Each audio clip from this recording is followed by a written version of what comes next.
Welcome everybody with two beautiful smartphones here in the picture. One on the left side is the Samsung Galaxy A5 2016 model, and I'm comparing that with the latest and greatest Samsung Galaxy S7 on the right.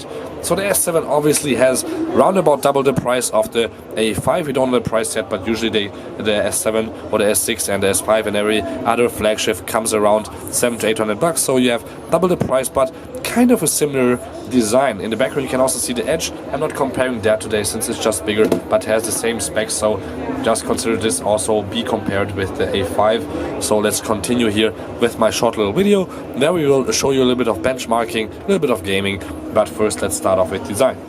So even though the Samsung Galaxy S7 has the latest and greatest in hardware built in, it's thicker than the Samsung Galaxy A5, since wireless charging, for example, is not a feature of the A5. That makes the S7 obviously a bit thicker, 7.9mm versus 7.3mm and 7.7mm right here, so it's still thinner even than the Edge version here, the A5, which is a plus point. But we have a smaller battery with just 2,900 milliamps versus 3,000 milliamps, sorry, and 3,600 milliamps even in the Edge.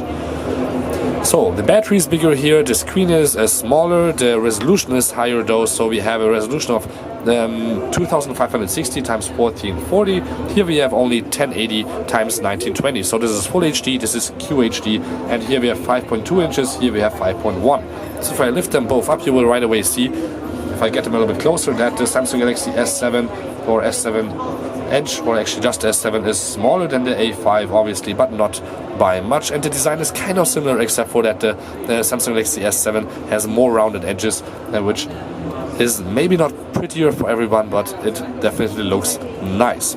Both have a 2.5D glass on the front and back, and actually Gorilla Glass 5 is actually on the Samsung Galaxy S7, which nobody knows about, but probably Gorilla will announce that, or Corning will announce that soon enough. So if you look at both from the bottom, you will also see that they look essentially the same, and we just put them on top of each other to go a little bit around the devices. So the volume marker looks the same.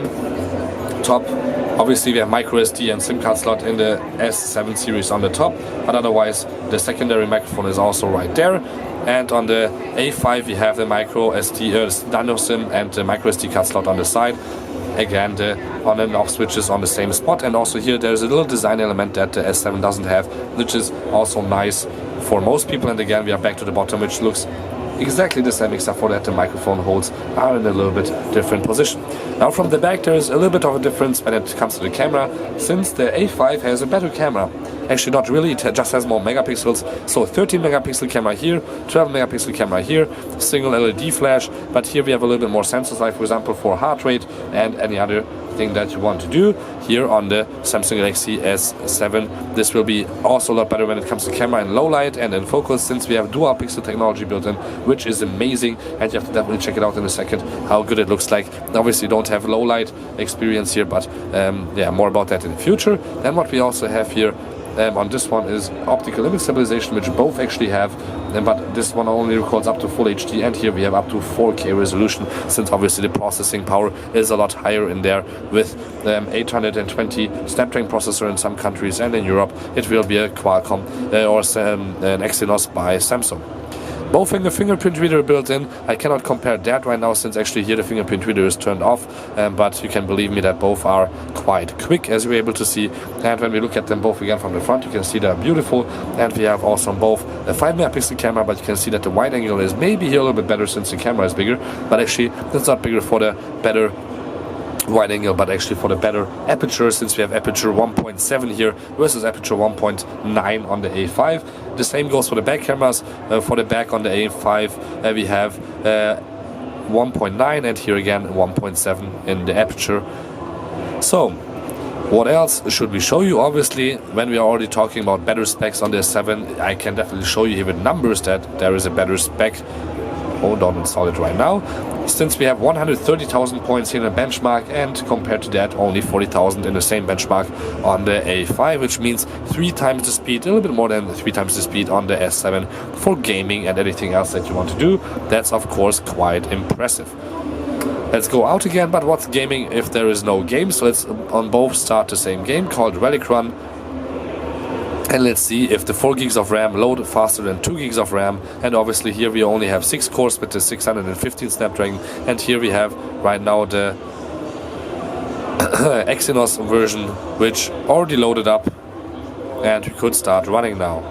So let's just wait till this is already finished here. Let's hit cancel and then we can start running on both games right away. So we can also do a display comparison here quite nicely. Actually, let me run back here to have the same level. Since obviously here the higher resolution looks better, but the colors are both quite vibrant, and I would say this display is brighter on the A5 than on the S7, even though both are on the maximum display brightness right now. So let's run. Let's go on both to the right.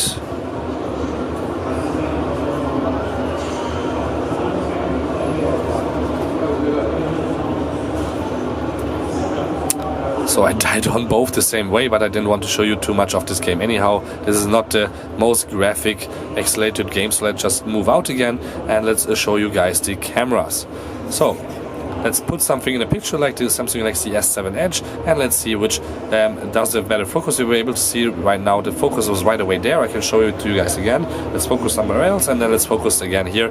The focus was also again here quicker on the S7, and what's also nicer is the better wide angle. Since the phone is smaller, you just get more in the picture of it, and it's quite nice to see that. And the focus on both, as I said again, here it takes a while till the focus reaches its peak point. Here we go. This is always in focus, and here I have to press the screen to really get there. And yeah, that's a big difference. If you need really fast and good focus, you will definitely get a premium phone. And again, here you can record 4K videos, here only Full HD. On the front, on both 5 megapixel cameras, so they should also be the same, but as I said, the aperture is different and the wide angle is also here a lot better on the S7, but on both quite good. I'm not looking that good, but here we also have HDR feature for the front camera, which we only have here as a beauty feature, which is not exactly the same, so that's again quite a bit of a difference. And which I didn't even mention before is that we have already, of course, Marshmallow as Android on the brand new Samsung Galaxy S7, while we only have Android 5.1.1 on the regular Samsung Galaxy A5. So again, this is not really a fair comparison, but if you want to buy a phone for 400 bucks, not 800 bucks, and only lose maybe 200 bucks after a year on your phone when you want to resell it, the A5 is to go. With the S7, you will definitely lose half your money when you buy it in the beginning, since you can after a year only sell Android phones usually for half the price. I could sell my Samsung Galaxy S6 Edge right now for 400, I think, in alright condition, but that's obviously a quite low price if you think about it. So if you want to get every year a new phone and don't lose too much money, you should definitely get the A5. You won't lose much in quality in terms of camera or anything else, but obviously if you want to get something that's waterproof, has a really good battery life, and has all the speed and camera technologies and everything else that you want on here, like LTE and so on, definitely get the S7 or the S7 Edge, which is, as I said before, exactly the similar phone but with a bigger battery, bigger screen, but everything else is the same. Or just check out my comparison video between the S7 and the S7 Edge. So thank you much for tuning in, don't forget to subscribe. This was a really short and hopefully handy comparison for you guys between the Samsung Galaxy A5 2016 and the Samsung Galaxy S7 here from the Mobile World Congress 2016 in Barcelona. Thank you much for tuning in, don't forget to subscribe again. My name is Balazs and thank you much for watching.